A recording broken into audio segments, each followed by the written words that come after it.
আগষ্ট মাহত অৰুণোদয় কোনেও নাপাব। আপোনালোকে যদি এজন অৰুণোদয় হিতাধিকাৰী হয়, এতিয়া পুৰণা হওক বা নতুন হওক, আপোনালোকৰ আগষ্ট মাহৰ 14 তাৰিখত আপোনালোকৰ অৰুণোদয়ৰ কিস্তিৰ 1250 টকা অথবা 1500 টকা আপোনালোকৰ বেংক একাউণ্টত লাভ কৰিব নেকি। যেহেতু আপোনালোকে গম পায় যে অসম চৰকাৰৰ ফালৰ পৰা এতিয়াৰ পৰা আপোনালোকৰ অৰুণোদয়ৰ 1250 টকাৰ পৰা এতিয়া কি কৰা হৈছে 1500 টকালৈ কি কৰা হৈছে বৃদ্ধি কৰা হৈছে।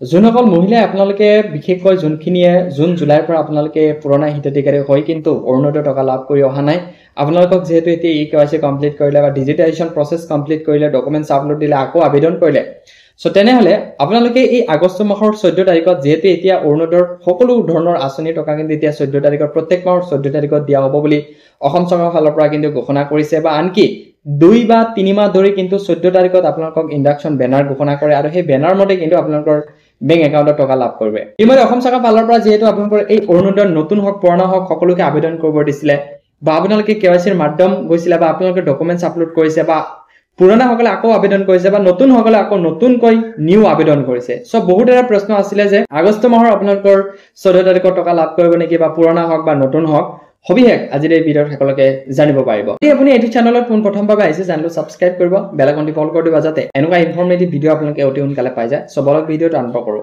কথাটো হ'ল যেহেতু অসম চৰকাৰৰ ফালৰ পৰা এই অৰুণোদয় আঁচনিলৈ কিছুমান চেঞ্জেছ আছে, কিছু সাল সলনি কৰা হৈছে, যে প্ৰত্যেক মাহত যেহেতু আপোনালোকৰ অৰুণোদয় পইচাটো প্ৰত্যেক মাহৰ 10 তাৰিখত দিয়া হৈছিলে, কিন্তু 2 মাহ ধৰি কিন্তু আপোনালোকৰ অৰ্থাৎ জুন জুলাই মাহলৈকে কিন্তু এতিয়ালৈকে আপোনালোকে যোনখিনি পুৰণা আছিলে তেখেতসকলৰ কিন্তু বেংক একাউণ্টত কিন্তু 1 টকাও সোমোৱা নাই। সো অসম চৰকাৰৰ ফালৰ পৰা ইতিমধ্যে আপডেট আহিছে যে আগষ্ট মাহত আপোনালোকৰ 14 তাৰিখত কিন্তু টকা লাভ নকৰে। যোনখিনিয়ে পুৰণা আছিলে তেখেতসকলৰ যদি নামটো ৰিজেকশ্যন লিষ্টত আছিলে আকৌ আবেদন কৰিব দিছিলে, বা এতিয়াও যদি আপোনালোকে আবেদন কৰা নাই, আপোনালোকে যোনখিনি এতিয়াও আবেদন কৰা নাই, ডকুমেণ্টছ আপলোড দিয়া নাই, আপোনালোকে এতিয়াও নিয়াৰেষ্ট যিকোনো জিলা আয়ুক্ত অথবা আপোনালোকৰ গাঁও পঞ্চায়ত বা গাঁওবুঢ়াৰ ওচৰত গ'লেও কিন্তু আপোনালোকে এই অৰুণোদয়ৰ নতুনকৈ বা পুৰণাকৈ আপোনালোকে আবেদন কৰিব পাৰিব, সকলোৱে আবেদন কৰিব পাৰিব। ইতিমধ্যে কিন্তু 40 লাখৰ অধিক কিন্তু হিতাধিকাৰী ইতিমধ্যে অৰুণোদয় আঁচনি পাবলৈ সক্ষম হৈছে। সো যোনখিনিয়ে নতুনকৈ আবেদন কৰিছিলে তেখেতসকলৰ কিন্তু ছেপ্টেম্বৰ মাহৰ 17 তাৰিখত অৰ্থাৎ আমাৰ ভাৰতৰ প্ৰধানমন্ত্ৰীৰ যোনদিনা বাৰ্থডে, যোনদিনা জন্মৰ তাৰিখ, সেই জন্মৰ তাৰিখ দিনাই কিন্তু অৰুণোদয় 3.0 কিন্তু হ'ব নতুনকৈ আঁচনি মুকলি কৰিব। আকৌ ইতিমধ্যে বহুতে 2024 চনত কিন্তু ডিচেম্বৰ মাহৰ পৰাই কিন্তু অৰুণোদয় 3.0 কাৰণে আবেদন চলিলে, ইতিমধ্যে আবেদন চলি আছিলে। সো অসম চৰকাৰৰ ফালৰ পৰা ফাইনালি এটা মিটিঙত বা কনফাৰেন্স মিটিং বা কেবিনেট মিটিঙত কিন্তু ঘোষণা কৰিছিলে যে আগষ্ট মাহত আপোনালোকক যোনখিনিয়ে পুৰণা আছিলে তেখেতসকলৰ টকা দিয়া নহয়, আনকি নতুনসকলৰ টকা লাভ নকৰে। ছেপ্টেম্বৰ মাহৰ 17 তাৰিখৰ পৰা আপোনালোকৰ এই অৰুণোদয় যোনখিনি পেণ্ডিং আছিলে, যোনখিনি নামটো কৰ্তন হৈছিলে, অৰুণোদয় লাভ কৰা নাছিলে বা নতুনকৈ আবেদন কৰিছিলে, তেখেতসকলৰ টকাবোৰ কি কৰা হ'ব, অৰুণোদয়ৰ কিস্তি 17 ছেপ্টেম্বৰৰ পৰা তেওঁলোকৰ বেংক একাউণ্টত লাভ কৰিব।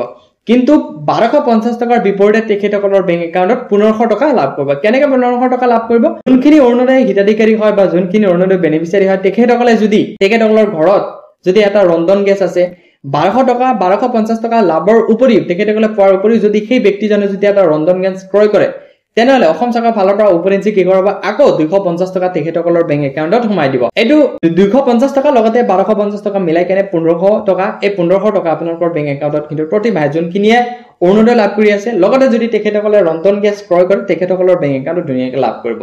সো বহুতে হয়তো বাৰ্ড চাই থাকিব যে আগষ্ট মাহৰ 14 তাৰিখ আহিলে আমালোকৰ বেংক একাউণ্টত টকা লাভ কৰিম, বা এই টকাটি আমি মেডিকেলৰ ক্ষেত্ৰত, এডুকেশ্যনৰ ক্ষেত্ৰত বা ছাত্ৰ ছাত্ৰীৰ ক্ষেত্ৰত বা যিকোনো আপোনালোকৰ প্ৰয়োজনীয় পূৰণ কৰিবলৈ আপোনালোকে টকাটো ব্যৱহাৰ কৰিম বুলি যদি আশা কৰি আছে, তেনেহলে কিন্তু আপোনালোকে আশা কৰি থাকি একো লাভ নহ'ব। কাৰণ অসম চৰকাৰৰ ফালৰ পৰা ইতিমধ্যে ভিডিঅ'টো আৰম্ভ হোৱাৰ প্ৰথমেই আপোনালোকে হয়তো জানিব পাৰিলে যে আগষ্ট মাহত কিন্তু কোনো ধৰণৰ আঁচনি টকা কিন্তু দিয়া নহয়, বন্ধ কৰি ৰখা হৈছে।